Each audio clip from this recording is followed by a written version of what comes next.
ಎಲ್ಲರಿಗೂ ನಮಸ್ಕಾರ. ನಾನು ನಿಮ್ಮ doctor B K Ram Praveen, Janata Ayurveda Hassan. ಓಂ ನಮಾಮಿ ಧನ್ವಂತರಿ ಮಾದಿದೇವಂ ಸುರಾಸುರೈರ್ವಂದಿತ ಪಾದಪದ್ಮಂ ಲೋಕೆ ಜರಾರುಗ್ಭಯ ಮೃತ್ಯುನಾಶಂ ಧಾತಾರಮೇಶಂ ವಿವಿಧೌಷಧೀನ ಧನ್ವಂತರಿ ರಮಾನಾಥಂ ಸರ್ವರೋಗ ನಿವಾರಕಂ ಆಯುರ್ವೇದ ಪ್ರವರ್ತಾರಂ ವಂದೇ ಪೀಯೂಷದಾಯಕಂ. ಸರ್ವೇ ಜನಾಃ ಸುಖಿನೋ ಭವಂತು, ಸರ್ವೇ ಸಂತು ನಿರಾಮಯಃ. ಶಾಂತಿ ಶಾಂತಿ ಶಾಂತಿ. ವೀಕ್ಷಕರೇ, ಕೆಲವೊಬ್ಬರು ಟೀ ಕುಡಿಯೋ ಅಭ್ಯಾಸ ಇಟ್ಕೊಂಡಿರ್ತಾರೆ. ಈ ಚಹಾ ಕುಡಿಯೋದು ಯಾವ ಮಟ್ಟಕ್ಕೆ ಕುಡಿತಾರೆ ಅಂದರೆ ಅತಿ ಹೆಚ್ಚು ಕುಡಿತಾ ಇರ್ತಾರೆ. ಅವ್ರನ್ನ ಕಾರಣ ಕೇಳಿದ್ರೆ, ನಮಗೆ ತುಂಬಾ ಸ್ಟ್ರೆಸ್ ಇದೆ, ಒತ್ತಡ ಇದೆ, ಟೆನ್ಷನ್ ಇದೆ, ಅದಕ್ಕೆ ನಾವು ಟೀ ಕುಡಿತೀವಿ.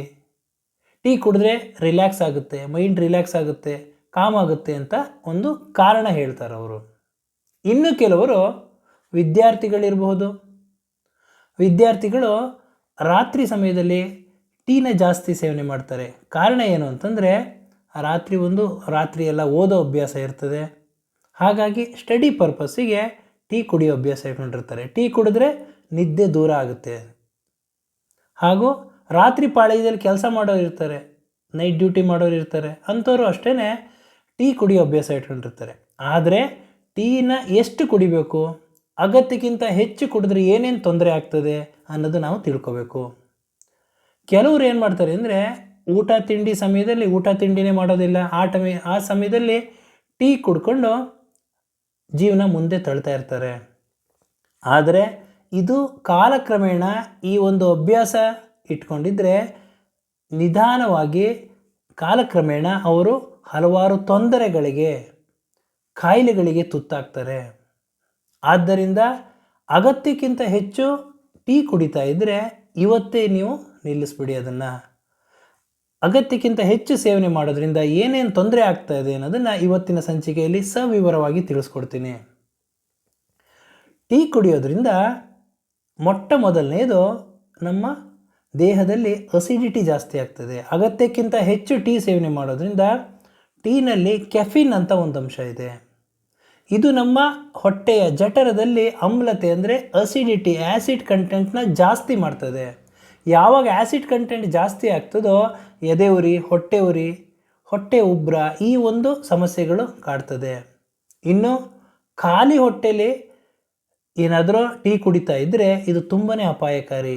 ಅಸಿಡಿಟಿ ಜಾಸ್ತಿಯಾಗಿ ಉದರ ಸಂಬಂಧಿ ಕಾಯಿಲೆಗಳು ಬರುವ ಸಾಧ್ಯತೆಗಳಿರ್ತದೆ. ಹಾಗೂ ಎರಡನೆಯದು ಐರನ್ ಅಬ್ಸಾರ್ಪ್ಷನ್. ಈ ಒಂದು ಟೀನಲ್ಲಿ ಟ್ಯಾನಿನ್ ಅಂತ ಒಂದು ಅಂಶ ಇದೆ. ಈ ಟ್ಯಾನಿನ್ ಏನು ಮಾಡ್ತದೆ ಅಂದರೆ, ನಾವು ನಮ್ಮ ಆರೋಗ್ಯವನ್ನು ಕಾಪಾಡ್ಕೊಳ್ಳಲು, ನಮ್ಮ ದೇಹದಲ್ಲಿ ರಕ್ತವನ್ನು ವೃದ್ಧಿ ಮಾಡ್ಕೊಳ್ಳೋಕ್ಕೆ, ಐರನ್ನು ಹಿಮೋಗ್ಲೋಬಿನ್ ಹೆಚ್ಚು ಮಾಡ್ಕೊಳ್ಳೋದಕ್ಕೆ ನಾವು ಹಲವಾರು ಆಹಾರಗಳನ್ನ, ಸೊಪ್ಪು ತರಕಾರಿಗಳನ್ನ ಹಾಗೂ ಹಣ್ಣುಗಳನ್ನ ಅಥವಾ ಡಾಕ್ಟ್ರು ಪ್ರಿಸ್ಕ್ರೈಬ್ ಮಾಡಿರ್ತಕ್ಕಂತಹ ಮಾತ್ರೆಗಳನ್ನ, ಟಾನಿಕ್ಗಳನ್ನೆಲ್ಲ ಸೇವನೆ ಮಾಡಿರ್ತೀವಿ. ಏನು ಉದ್ದೇಶ ಅಂತಂದರೆ, ರಕ್ತ ವೃದ್ಧಿ ಆಗಲಿ, ಹಿಮೋಗ್ಲೋಬಿನ್ ಜಾಸ್ತಿ ಆಗಲಿ, ರೋಗ ನಿರೋಧಕ ಶಕ್ತಿ ಬರಲಿ ಅಂತ. ಆದರೆ ಈ ಒಂದು ಟೀನ ಹೆಚ್ಚು ಸೇವನೆ ಮಾಡೋದ್ರಿಂದ ಟೀನಲ್ಲಿ ಟ್ಯಾನಿನ್ ಅಂತ ಒಂದು ಅಂಶ ಇದೆ. ಈ ಟ್ಯಾನಿನ್ ಏನು ಮಾಡ್ತದೆ ಅಂದರೆ, ನೀವು ಐರನ್ ಕಂಟೆಂಟ್ ಜಾಸ್ತಿ ಇರತಕ್ಕಂತಹ ಆಹಾರ ಪದಾರ್ಥಗಳನ್ನ ಸೇವನೆ ಮಾಡಿದರೆ ಆ ಐರನ್ ಅಬ್ಸಾರ್ಪ್ಷನ್ ದೇಹದಲ್ಲಿ ಅಬ್ಸಾರ್ಬ್ ಆಗಬೇಕು, ಆ ಅಬ್ಸಾರ್ಪ್ಷನ್ನ ಇದು ತಡೀತದೆ. ಐರನ್ ಅಬ್ಸಾರ್ಪ್ಷನ್ ಕಡಿಮೆ ಆಗೋದ್ರಿಂದ, ಐರನ್ ಅಬ್ಸಾರ್ಪ್ಷನ್ ತಡೆಯೋದ್ರಿಂದ ರಕ್ತಹೀನತೆ ಆಗ್ತದೆ. ಯಾವಾಗ ಬ್ಲಡ್ ಕಮ್ಮಿ ಆಗ್ತದೋ, ರಕ್ತಹೀನತೆ ಆಗ್ತದೋ, ಹಲವಾರು ಕಾಯಿಲೆಗಳಿಗೆ ತುತ್ತಾಗ್ತೀರ. ಮೂರನೆಯದು ನಿದ್ರಾಹೀನತೆ. ಈ ಒಂದು ಕೆಫಿನ್ನಲ್ಲಿ ನಿದ್ರೆಯನ್ನು ದೂರ ಮಾಡ್ತಕ್ಕಂಥ ಒಂದು ಶಕ್ತಿ ಇದೆ. ಆದ್ದರಿಂದ ಸಾಮಾನ್ಯವಾಗಿ ವಿದ್ಯಾರ್ಥಿಗಳಿರ್ಬೋದು, ರಾತ್ರಿ ಕೆಲಸ ಮಾಡೋರಿರ್ಬೋದು, ಟೀನ ಕುಡಿತಾರೆ. ಅದು ಸಾಯಂಕಾಲ ಸಮಯದಲ್ಲಿ ಹಾಗೂ ನೈಟ್ ಜಾಸ್ತಿ ಕುಡಿಯೋದ್ರಿಂದ ಇವರಿಗೆ ನಿದ್ರೆ ದೂರ ಆಗ್ತದೆ. ಆದರೆ ಇದನ್ನೇ ಅಭ್ಯಾಸ ಮಾಡಿಕೊಂಡು ಸದಾ ಇದೇ ಒಂದು ಕಾರ್ಯವನ್ನು ಮಾಡ್ತಾ ಇತ್ತು ಅಂತಂದರೆ ಕಾಲಕ್ರಮೇಣ ನಿದ್ರಾ ಚಕ್ರ ಅಂತಂದರೆ ಸ್ಲೀಪಿಂಗ್ ಸೈಕಲ್ ಏರುಪೇರಾಗಿ ಟೀ ಕುಡಿದಲೇ ಇದ್ದರೆ ಅವ್ರಿಗೆ ನಿದ್ದೆನೇ ಬರೋಲ್ಲ. ಆ ಮಟ್ಟಕ್ಕೆ ಅವರ ಬಾಡಿಲಿ ಚೇಂಜಸ್ ಆಗ್ತದೆ. ನಾಲ್ಕನೇದು ಕ್ಯಾಲ್ಶಿಯಂ ಅಬ್ಸಾರ್ಪ್ಷನ್. ಅಂತಂದರೆ ನಮ್ಮ ಮೂಳೆಗೆ ಶಕ್ತಿ ಬರಬೇಕು ಅಂದರೆ ಕ್ಯಾಲ್ಶಿಯಂ ಅಂಶ ಬಹು ಮುಖ್ಯವಾಗಿ ಬೇಕಾಗ್ತದೆ. ಯಾವಾಗ ಈ ಟೀನ ಜಾಸ್ತಿ ಕುಡಿತೀರೋ, ಚಹಾನ ಜಾಸ್ತಿ ಸೇವನೆ ಮಾಡೋದ್ರಿಂದ ಮೂಳೆಯಲ್ಲಿ ಇರ್ತಕ್ಕಂತಹ ಕ್ಯಾಲ್ಶಿಯಂನ ಕಡಿಮೆ ಮಾಡ್ತದೆ. ಯಾವಾಗ ಕ್ಯಾಲ್ಶಿಯಂ ಕಡಿಮೆ ಆಗ್ತದೋ ಕಾಲಕ್ರಮೇಣ ಮೂಳೆ ಮುರಿಯೋದು ಒಂದು ಸಾಧ್ಯತೆಗಳಿರ್ತದೆ. ಮೂಳೆ ಸಂಬಂಧಿ ಕಾಯಿಲೆಗಳು ಬರುವ ಸಾಧ್ಯತೆಗಳು ಹೆಚ್ಚಿರ್ತದೆ. ಹಾಗೂ ಇನ್ನು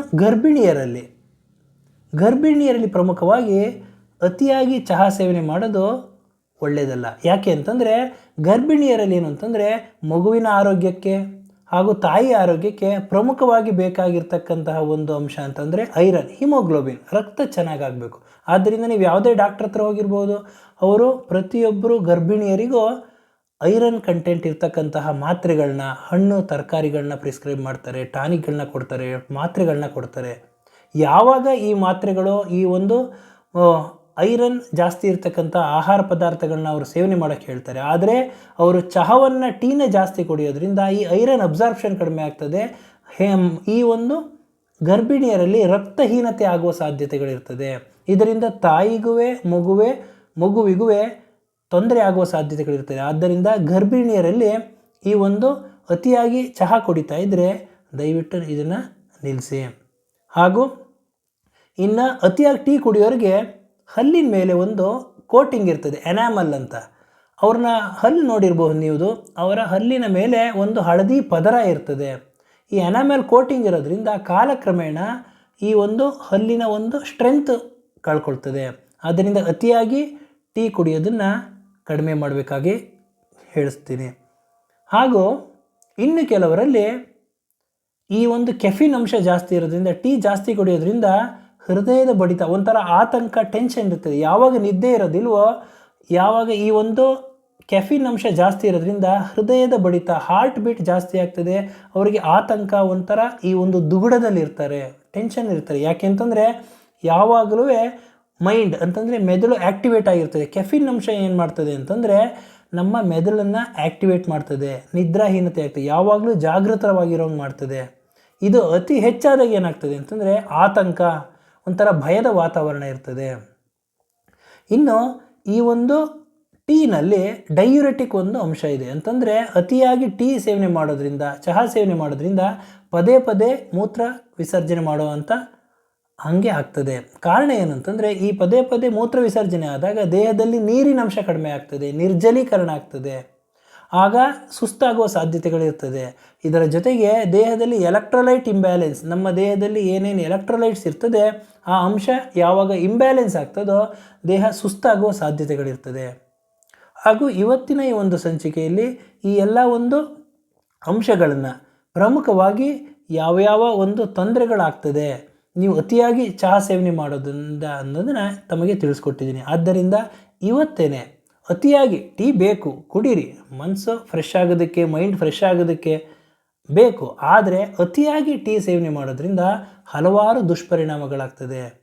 ಈ ದುಷ್ಪರಿಣಾಮಗಳು ಕಾಲಕ್ರಮೇಣ ನಮಗೆ ತೊಂದರೆಯನ್ನು ಉಂಟು ಮಾಡ್ತದೆ. ಆದ್ದರಿಂದ ಇವತ್ತಿನ ಈ ಒಂದು ಸಂಚಿಕೆಯಲ್ಲಿ ಟೀ ಒಂದು ಕುಡಿಯೋದ್ರಿಂದ ಏನೇನಾಗ್ತದೆ ಅನ್ನೋದನ್ನು ತಮಗೆ ತಿಳಿಸ್ಕೊಟ್ಟಿದ್ದೀನಿ. ನನ್ನ ಈ ವಿಡಿಯೋ ತಮಗೆ ಇಷ್ಟವಾಗಿದ್ದಲ್ಲಿ ಲೈಕ್ ಮಾಡಿ, ಶೇರ್ ಮಾಡಿ ಹಾಗೂ ನನ್ನ ಎಲ್ಲ ಮುಂದಿನ ವಿಡಿಯೋಗಳಿಗಾಗಿ ಸಬ್ಸ್ಕ್ರೈಬ್ ಮಾಡಿ. ಧನ್ಯವಾದಗಳು.